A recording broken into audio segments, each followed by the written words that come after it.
Hello students, आपने इससे पहले वीडियो में 8th क्लास में पार्ट 4 का दूसरा भाग देखा था। उसमें हमने आपको बताया था कि धातुएं किस प्रकार से, धातु और अधातु किस प्रकार से अभिक्रिया करती हैं और किस तरह से उनको प्रयोग करके लिटमस के माध्यम से जो है, लिटमस पत्र जो होता है उसके माध्यम से जांच सकते हैं कि वो अम्लीय है या क्षारीय। तो इससे आगे हम आप देखते हैं। सोडियम सोडियम जल के साथ तीव्र अभिक्रिया करता है। कुछ अन्य धातु ऐसा नहीं करते। उदाहरण के लिए आयरन जल से धीमी अभिक्रिया करता है। जो आयरन यानी लोहा होता है वो जल के साथ मिलकर जो अभिक्रिया करता है वो उसकी स्लो होती है, काफ़ी धीमी अभिक्रिया करता है वो। सामान्यतः अधातु जल से अभिक्रिया नहीं करते। यद्यपि वे वायु में बहुत सक्रिय हो सकते हैं। इस प्रकार के अधातुओं को जल में रखा जाता है। उदाहरण के लिए फास्फोरस एक बहुत ही सक्रिय अधातु है। वायु में खुला रखने पर यह आग पकड़ लेता है। ये बेटा बहुत ही इम्पोर्टेंट है कि इस टाइप के questions mostly fill in the blanks या शॉर्ट क्वेश्चंस इनमें आ जाते हैं। ये जैसे ये है अभी कि अधातु जल से के साथ वायु से जो है के साथ मिलकर बहुत ही अभी वो सक्रिय हो जाते हैं वायु में अधातु। इसीलिए ये आप जो है इसका आपने इसमें जो उदाहरण दे रखा है, जैसे फास्फोरस एक बहुत ही सक्रिय धातु है, ठीक है। इसीलिए इसको किस में रखा जाता है? जल में रखा जाता है, क्योंकि अगर यह जल में नहीं रखेंगे इसे तो क्या होगा, ये शीघ्र ही आग पकड़ लेगा, ठीक है। क्योंकि जब फास्फोरस ऑक्सीजन के संपर्क में आती है तो वो आग पकड़ लेता है। इसीलिए फास्फोरस को जल में रखा जाता है। ये आपके वेरी शॉर्ट क्वेश्चंस में भी आ सकते हैं, ठीक है। तो अब आता है आगे अम्लों से अभिक्रिया। धातु और अधातु अम्लों के साथ किस प्रकार व्यवहार करते हैं, ये हम इसमें देखते हैं। सबसे पहली बात बेटा, एक चीज़ हमें ध्यान रखनी होती है कि कोई भी हम जब प्रयोग करते हैं तो जो परख नली होती है उससे हमें थोड़ा दूर रहना चाहिए, वो चेहरे से उसे दूर रखना चाहिए। और उसको पकड़ने के लिए एक हैंडल आता है जिसे हम संडासी भी बोलते हैं लोग आम घर की भाषा में, तो और साइंस की भाषा में होल्डर बोलते हैं उसे। तो उसका हमें प्रयोग करना चाहिए उसे पकड़ने के लिए, ठीक है। नमूने पृथक प्रणालियों में लीजिए, उन्हें ABCDEF से चिन्हित कीजिए। ड्रॉपर की सहायता से प्रत्येक परख नली में एक एक करके 5 ml तनु हाइड्रोक्लोरिक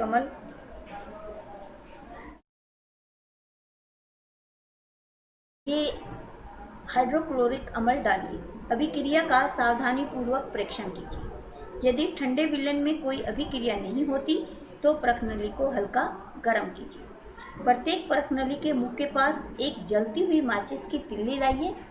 यही अभिक्रिया तनु हाइड्रोक्लोरिक अम्ल के स्थान पर तनु सल्फ्यूरिक अम्ल लेकर दोहराइए। तो ये आपको एक प्रयोग की विधि बताई हुई है कि किस तरह से हाइड्रोक्लोरिक अम्ल और तनु सल्फ्यूरिक अम्ल के साथ हम प्रयोग कर सकते हैं, ठीक है। धातु और अधातु अम्लों से भिन्न प्रकार से अभिक्रिया करती है। परख नलियों के मुंह के पास जलती हुई माचिस की तिल्ली लाने पर कुछ में पॉप ध्वनि क्यों उत्पन्न हुई थी? जब हम किसी भी परख नली के पास जलती हुई मोमबत्ती या माचिस की तिल्ली लेके जाते हैं तो एक आवाज़ आती है, ठीक है ना। वो क्यों होती है? आपने पाया होगा कि अधातु सामान्यतः अम्लों से अभिक्रिया नहीं करते, परंतु धातु अम्लों से अभिक्रिया करते हैं और हाइड्रोजन गैस उत्पन्न, जो पॉप गैस की ध्वनि के साथ जले। समझ आ गई? यानी जब गैस उत्पन्न होती है, गैस होती है उसमें, तो वो एकदम से पॉप की आवाज़ आती है। तो इसी ये क्रिया किस में होती है? धातु में होती है, अधातु में नहीं होती। अधातु जो है वो अम्लों से अभिक्रिया नहीं करते, जबकि धातु जो है वो अम्लों से क्रिया करते हैं, ठीक है।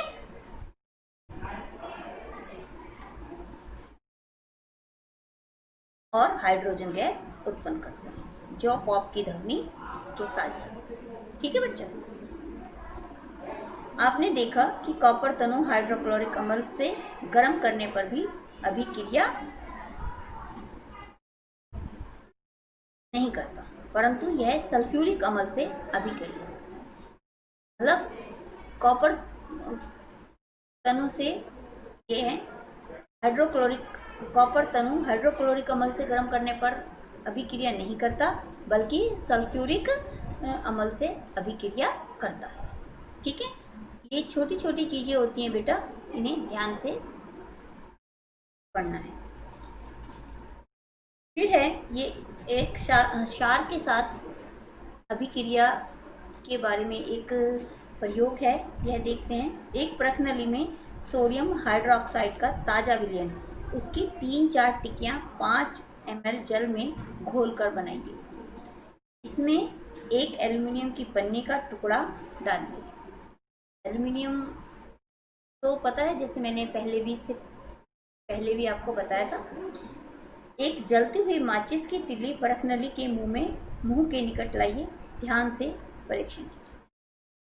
तो बच्चों, सोडियम हाइड्रोक्साइड जो होता है उसकी बूंदें जो हैं, थोड़ी 3-4 टिक्की जो है 5 ml पानी में डाल दो, और उसमें एल्युमिनियम की जो पन्नी होती है, जो सिल्वर फॉयल आपको पता है ना, तो वो उसका एक टुकड़ा डाल दीजिए उसमें, और फिर उसके पास जलती हुई माचिस या तिल्ली लेके जाइए। तो पाप ध्वनि क्या दर्शाती है? पहले की तरह पाप ध्वनि गैस की उपस्थिति दर्शाती है। समझ आ गई? जैसे पहले हमने पढ़ा था कि वो पाप की ध्वनि आवाज़ ध्वनि निकलती है, तो इसमें भी उसी तरह ध्वनि निकलती है। धातु सोडियम हाइड्रोक्साइड से अभिक्रिया कर हाइड्रोजन गैस उत्पन्न करती है। अधातुओं की क्षारों से अभिक्रियाएं जटिल, ठीक है। जो अधातु हैं वो क्षार के साथ अभिक्रिया कठिनाई से करते हैं, उनकी जो अभिक्रिया वो कठिन है, जटिल है। तो इसे हम अंडरलाइन करेंगे। फिर है विस्थापन अभिक्रिया। कॉपर सल्फेट और आयरन के मध्य अभिक्रिया वाले क्रियाकलाप को याद करिए, जो आपने कक्षा 7th में किया था। आइए उस प्रकार के कुछ अभिक्रिया को देखिए। 100 मिलीलीटर के 5 बीकर लीजिए, ठीक है, और उन्हें ABCDE चिन्हित कर दीजिए। प्रत्येक बीकर में लगभग 50 ml जल लीजिए। प्रत्येक बीकर में पदार्थों में से प्रत्येक का 1 चम्मच डालकर घोल, ठीक है। तो 100 ml के जो बीकर होते हैं उन्हें लीजिए, और उसमें उन पर ABCD करके नाम लिखो, और उसमें 50 ml जो है पानी डाल दो। उसके बाद प्रत्येक बीकर में 1-1 चम्मच घोल डाल दीजिए, ठीक है। बीकरों को बिना छेड़े कुछ समय तक रखा रहने दीजिए। अब फिर उसमें जो परीक्षण हो उसको एक बुक में नोट कीजिए। आप विभिन्न बीकरों में क्या परिवर्तन देखते हैं? आपने पढ़ा है कि एक धातु दूसरे धातु को अपने यौगिक के जलीय विलयन से विस्थापित करता है। बीकर ए में जिंक कॉपर सल्फेट विलयन से कॉपर को विस्थापित करता है और इसीलिए कॉपर सल्फेट का नीला रंग अदृश्य होता है। ठीक है। और बीकर के पेंदे पर कॉपर का लाल चूर्ण जमा हो जाता है। उसमें जो नीला रंग है सल्फेट का, कॉपर सल्फेट का, वो तो समाप्त हो जाता है और बीकर पे कैसा लाल चूर्ण जो है वो जम जाता है, लाल रंग का चूर्ण सा जम जाता है। अभिक्रिया को निम्न प्रकार से प्रदर्शित करते हैं। ये देखिए, इसमें कॉपर सल्फेट प्लस जिंक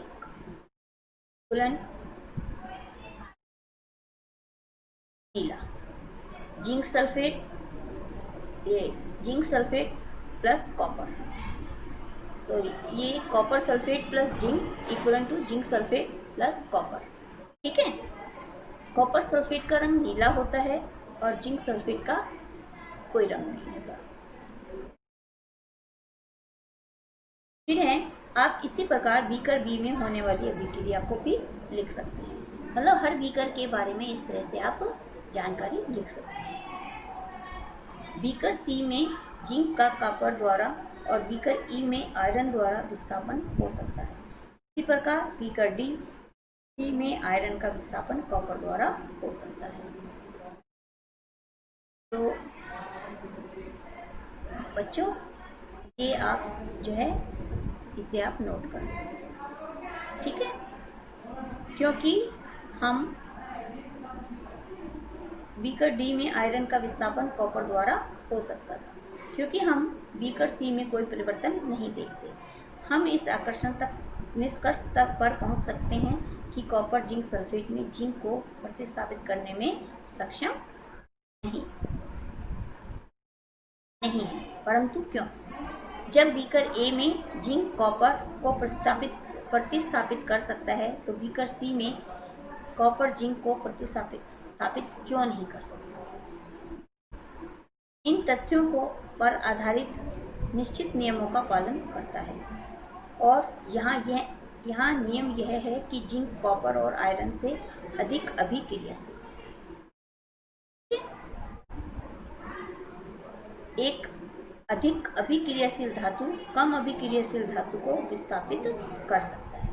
जो धातु अधिक अभिक्रियाशील है वो कम, और दूसरी धातु जो कम अभिक्रियाशील है तो वो उसको विस्थापित कर सकता है। परंतु कम अभिक्रियाशील धातु अधिक अभिक्रियाशील धातु को स्थापित नहीं कर।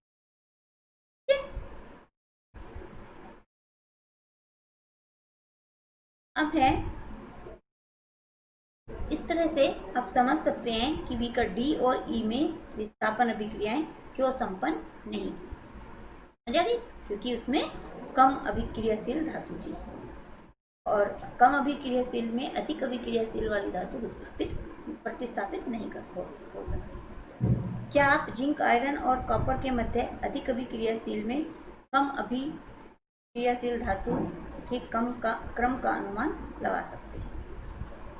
फिर है धातुओं और अधातुओं के उपयोग। धातु और अधातु के क्या प्रयोग होते हैं, ये हम इसमें पढ़ेंगे। आपको अनुमान लगाने में सक्षम होना चाहिए कि क्यों धातुओं का उपयोग मशीनें, मोटर गाड़ियों, वायुयान, रेलगाड़ी, उपग्रह, औद्योगिक साजो सामान, खाना बनाने के पात्र, जल, बॉयलर आदि के निर्माण में किया जाता है। जैसे ये सब चीज़ें हैं, इनका प्रयोग जैसे धातु हैं, इन सब धातुओं का प्रयोग इन सब चीज़ों में किया जाता है। आप कुछ अधातुओं के उपयोग से भी परिचित होंगे। यहाँ कुछ रोचक उपयोग दिए जा रहे हैं, इसमें हमें विश्वास है कि आप इसका सही अनुमान लगा पाएंगे। अधातु जो हमारे जीवन के लिए आवश्यक है और जिसे सभी सजीव श्वसन के समय अंदर लेते हैं। अधातु जिसका उपयोग उर्वरकों में पौधों की वृद्धि के हेतु किया जाता है। अधातु जिसका उपयोग जल शुद्धिकरण प्रक्रम में किया जाता है। अधातु जिसका बैंगनी रंग का विलयन एंटीबायोटिक के रूप में घावों पर लगाया जाता है। पटाखों में प्रयुक्त होने वाला जो पदार्थ होता है वो भी अधातु है। ये गैस हैं, ऑक्सीजन वगैरह, ये सब, ये हम ऑक्सीजन लेते हैं, ये सब क्या है? ऑक्सीजन, कार्बन डाइऑक्साइड, ये सब, ये भी अधातु है। आप अपने अनुभव से धातुओं और अधातुओं के और प्रयोग भी जोड़ सकते हैं। इस तरह से आप धातु और अधातु का और भी एक लिस्ट बना सकते हैं। तो बच्चों, आपने कक्षा 7th में भी ये सब पढ़ा था कि रासायनिक अभिक्रिया से नए पदार्थ बनते हैं। ये पदार्थ उन पदार्थों से भिन्न होते हैं जिनमें अभिक्रिया होती है। अब यदि कोई पदार्थ रासायनिक अभिक्रियाओं द्वारा ठंडा करके गर्म कर अथवा वैद्युत अपघटन द्वारा और अधिक विघटित नहीं किया जा सकता तो वह तत्व कहलाता है। सल्फर एक तत्व है। क्या है सल्फर? एक तत्व। ठीक है। इसी प्रकार आयरन और कार्बन भी तत्व है। तत्व के एक नमूने में एक ही प्रकार के परमाणु होते हैं। परमाणु तत्व की सबसे छोटी इकाई होती है। ये बेटा छोटे क्वेश्चंस में आ सकता है आपके कि तत्व की सबसे छोटी इकाई क्या होती है, तो आएगा आपका परमाणु। तत्व के भौतिक परिवर्तनों में तत्व के परमाणु अप्रभावित रहते हैं। उदाहरण के लिए द्रव सल्फर का परमाणु पूर्ण रूप से ठोस अथवा वाष्प सल्फर के परमाणु के समान होता है। यदि ब्रह्मांड में पदार्थों की असंख्य किस्में हैं, इन्हें बनाने वाले तत्वों की संख्या सीमित है। प्राकृतिक रूप से पाए जाने वाले तत्वों की संख्या 94 यानी 94 होती है, से अधिक नहीं है। जो हमारी प्रकृति में पाए जाते हैं तत्व, उनकी संख्या 94 से अधिक नहीं है, यानी 94 से अधिक नहीं है। धातुओं और अधातुओं के रूप में तत्वों का एक महत्वपूर्ण वर्गीकरण है। अधिकांश तत्व धातु है। शेष तत्व या तो अधातु हैं या उपधातु हैं। उपधातु धातु और अधातु दोनों के धातु और अधातु दोनों के गुण रखते हैं। उपधातु होती है वो धातु और अधातु, उसमें दोनों के ही गुण होते हैं। ठीक है। तो बच्चों, ये हमारा लेसन यहीं तक था। आज हमारा ये लेसन समाप्त होता है और इस लेसन के बाद आपको नोट्स भेज जाएंगे। सभी बच्चे इसको ध्यान से पढ़ेंगे। धन्यवाद।